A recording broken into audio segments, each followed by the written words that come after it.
நம்பிக்கை கொண்ட மக்கள் அனைவரும் ஒரே உள்ளமும் ஒரே உயிருமாய் இருந்தனர்.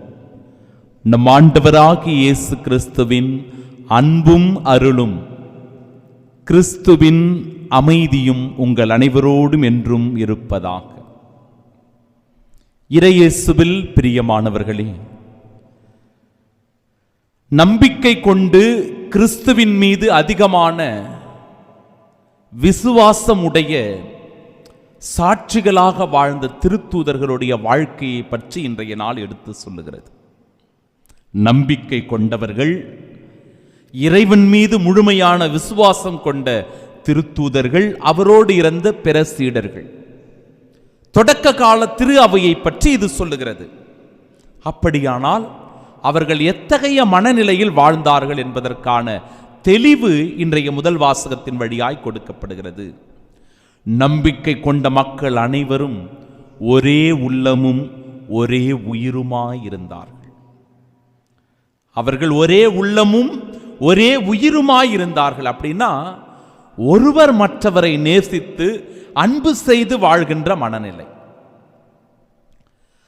எவரும் தமது உடைமைகளை தம்முடையதாக கருதவில்லை. இந்த இடத்துல சுயநலமோ தன்னலமோ இல்லை என்பதை எடுத்து சொல்லுகிற இறைவார்த்தை அது. தமது உடைமைகளை தம்முடையதாக யாரும் கருதவில்லை. எல்லாம் அவர்களுக்கு பொதுவாயிருந்தது.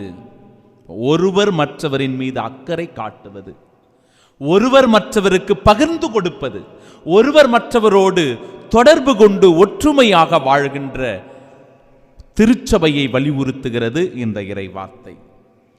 திருத்தூதர்கள் அனைவரும் ஆண்டவர் இயேசு உயிர்த்தெழுந்தார் என மிக வல்லமையோடு சான்று பகர்ந்து வந்தனர். மிக வல்லமையோடு ஆண்டவர் இயேசு கிறிஸ்துவினுடைய உயிர்ப்பை அவர்கள் சான்று பகர்ந்து வந்தார்கள். தேவையில் உழல்வோர் எவரும் அவர்களுள் காணப்படவில்லை. அப்படின்னா யாருமே ஒருத்தர் கஷ்டம் அப்படின்னு வந்து நிக்கல, குடும்பத்தில் பிரச்சனை அப்படின்னு வந்து நிக்கல. ஏன்? இவர்கள் ஒருவர் மற்றவரை சார்ந்து, ஒருவர் மற்றவருக்கு உதவி செய்து, தன்னிடத்தில் இருப்பதை பிறரோடு பகிர்ந்து வாழ்ந்ததனால் அவர்களுக்குள் குறைகள் இல்லை, மாறாக நிறைகளே மிகுந்து காணப்பட்டது. அவரவர் தேவைகளுக்கு தக்கவாறு பகிர்ந்து கொடுக்கப்படும்.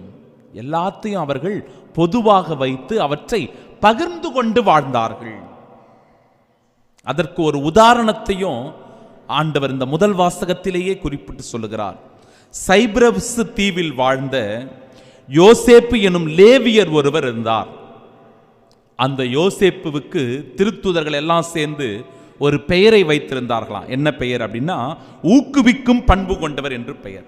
பர்னபா அப்படின்னு அழைத்திருக்கிறாங்க. ஏன் ஊக்குவிக்கும் பண்பு கொண்டவர் என்றால், இவர் அந்த குட்டி திருச்சபையிலேயே ஒரு சிறந்த உதாரணமாக இருந்து ஒருவர் மற்றவரை ஊக்குவிக்கும் வண்ணமாக, ஒருவர் மற்றவருக்கு உதவி செய்யும் வண்ணமாக, அவர்களை முழுவதுமாய் அன்பு செய்கின்ற நல்ல மனிதராக இவர் வாழ்ந்திருக்கிறார். அதற்கான உதாரணமாய் தான் இவர் கொடுக்கப்படுகிறார். மேலோட்டமாக சொல்லப்படல, தக்க ஒரு உதாரணத்தை சுட்டிக்காட்டி அவர்கள் எப்படி வாழ்ந்தார்கள் என்பதையும் எடுத்து சொல்லுகிறது இறைவார்த்தை. அவர் தமது நிலத்தை விட்டு, யாரு? இந்த யோசேப்பு. அவர் தமது நிலத்தை விட்டு அந்த பணத்தை கொண்டு வந்து திருத்தூதர்களோடு காலடியில் வைத்தார். ஒருவர் மற்றவரோடு பகிர்ந்து வாழுகின்ற மனநிலை. இன்னைக்கு நம்முடைய அன்பியங்கள் எப்படி செயல்பட்டு கொண்டிருக்கிறது? அன்பியங்களில் உண்மையான அன்பு நிலைத்திருக்கிறதா? ஒருவர் மற்றவரிடத்தில் நாம் நேசத்தையும் பிரியத்தையும் காட்டுகிறோமா? அப்படி இல்லை என்றால் நம்முடைய அன்பியங்களில் போட்டியும் பொறாமையும் இருக்கிறதா? கட்சி மனப்பான்மை இருக்கிறதா? ஒருவர் மற்றவருக்கு ஒத்துழைப்பு கொடுக்காமல் இருக்கிறோமா? பிறரை பற்றிய கவலையின்றி கண்டுகொண்டாமல் இருக்கிறோமா? சிந்தித்து பார்க்கணும் அன்பிற்குரியவர்களே. போட்டி பொறாமையோடு இருப்பது, அன்பியத்தில் ஒரு எலெக்ஷன் வந்துடக்கூடாது. உடனடியாக போட்டி பொறாமை, நீயா நானா, இவன் வரட்டும் அவன் வரட்டும் அப்படின்னு சொல்லி இன்றைக்கு அன்பியங்களிலேயே பாலிடிக்ஸ் பண்ணுகின்ற மனநிலை உருவாகி கொண்டிருக்கிறது. போட்டி பொறாமைகள் அதிகரித்து கொண்டிருக்கிறது. கட்சி மனப்பான்மையே இன்னைக்கு அன்பியத்தில் இருக்குது. என்ன கட்சி? ஒரு ஊரை சார்ந்தவர்கள், ஒரு சாதியை சார்ந்தவர்கள், இவங்க எல்லாம் ஒன்னா சேர்ந்துக்குவாங்க. பிற இனத்தவர்களையோ அல்லது பிற ஜாதி மதத்தை சார்ந்தவர்களையோ அவர்கள் புறக்கணிக்கிற மனநிலை, நிராகரிப்பு செய்கிற மனநிலை. ஒரே அன்பியத்திலே கூட இது நடக்கும். சில பேர் மட்டும் ஒன்னாக சேர்ந்து வருவார்கள். ஏன்னா அவங்க சொந்தக்காரங்களா இருப்பாங்க, அல்லது ஒரே ஊரை சார்ந்தவர்களாக இருப்பாங்க, அல்லது ஒரே சாதியை சார்ந்தவர்களாக இருப்பாங்க. மற்றவர்களை புறக்கணிக்கின்ற, நிராகரிக்கின்ற மனநிலையை கட்சி மனப்பான்மை என்று நாம் இந்த இடத்தில் அடையாளம் காட்டலாம். ஒத்துழையாமை, அன்பியத்தில் ஒத்துழைக்காம சில பேர் இருப்பாங்க. அன்பியத்தோடு ஒருங்கிணைந்து போகின்ற மனநிலையே அவர்களுக்கு வராது. எதிலையுமே இவங்க சேர மாட்டாங்க. ஒரு திருப்பலியை சிறப்பிப்பது, அன்பியமாக குடும்பங்களில் இணைந்து வந்து இறைவார்த்தை வாசிப்பது, ஜபமாலை ஜபிப்பது, எதுக்கும் அவங்க ஒத்துழைப்பு தர மாட்டாங்க, வரவே மாட்டாங்க. அவங்க உண்டு, அவங்க வேலை உண்டுன்னு வருவாங்க போவாங்க. நேரடியாக பங்கு சாமியாருக்கும் அவங்களுக்கு மட்டும்தான் தொடர்பு இருக்கும். இவங்களுக்கும் அந்த அன்பிய பொறுப்பாளர்களுக்கோ எந்த சம்பந்தமும் இருக்காது. இப்படி ஒத்துழையாமல் இருக்கின்ற சில இறைமக்களும் இருக்கிறார்கள். இன்னும் சில பேர் கண்டுகொள்ளாத மனநிலையில் இருப்பது. அன்பியங்கள் நல்லா சிறப்பாக நடக்கும். அன்பிய கூட்டம், அன்பியத்துக்கு வருவது, இறை வார்த்தைகளை வாசிப்பது, இதெல்லாம் சரியா நடக்கும். ஆனா அந்த அன்பியத்திலேயே யாராவது ஒருவருக்கு உடம்பு முடியாம போயிருக்கும். அந்த அன்பியத்திலேயே முதியவராக இருக்கிறவர் அந்த அன்பிய கூட்டத்திற்கு வர முடியாதவராக இருப்பார். அந்த அன்பியத்திலே இருக்கிற ஒரு ஏழை எளிய மாணவனோ மாணவியோ படிக்க முடியாத சூழ்நிலையில் இருக்கும். அவர்களுக்கு உதவி செய்ய வேண்டும், அல்லது அந்த நோய்வாய்ப்பட்ட முதியவரை போய் சந்திக்க வேண்டும் என்று அவர்கள் நினைக்க மாட்டார்கள். கண்டுகொள்ளாத மனநிலை. வருவாங்க, இறைவார்த்தையை வாசிப்பாங்க, ஜபமாலை ஜெபிப்பாங்க, போயிடுவாங்க.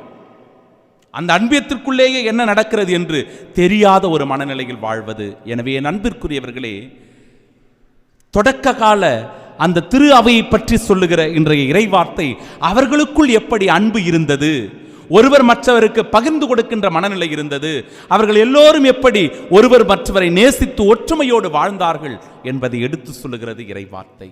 செவி கொடுக்க வேண்டும்.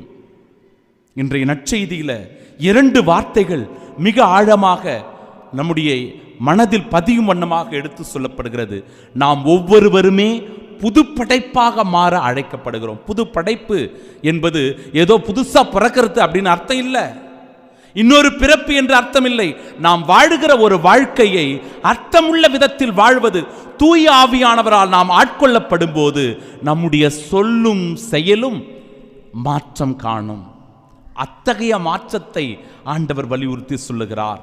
என் அன்பிற்குரியவர்களே, அப்படி நாம் வாழும்போது இந்த மண்ணுலகை சார்ந்தவர்களாக அல்ல, மாறாக விண்ணுலகை சார்ந்தவர்களாக நாம் வாழ்கிறோம்.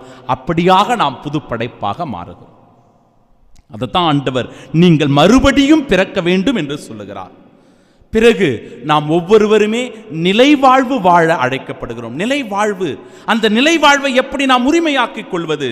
அதற்கு மிகச்சிறந்த உதாரணம் ஆண்டவர் இயேசு கிறிஸ்து. விண்ணுலகிலிருந்து இறங்கி வந்துள்ள மானிட மகனை தவிர வேறு எவரும் விண்ணகத்திற்கு ஏறி சென்றதில்லை. பாலை நிலத்தில் மோசேயால் பாம்பு உயர்த்தப்பட்டது போல மானிட மகனும் உயர்த்தப்பட வேண்டும்.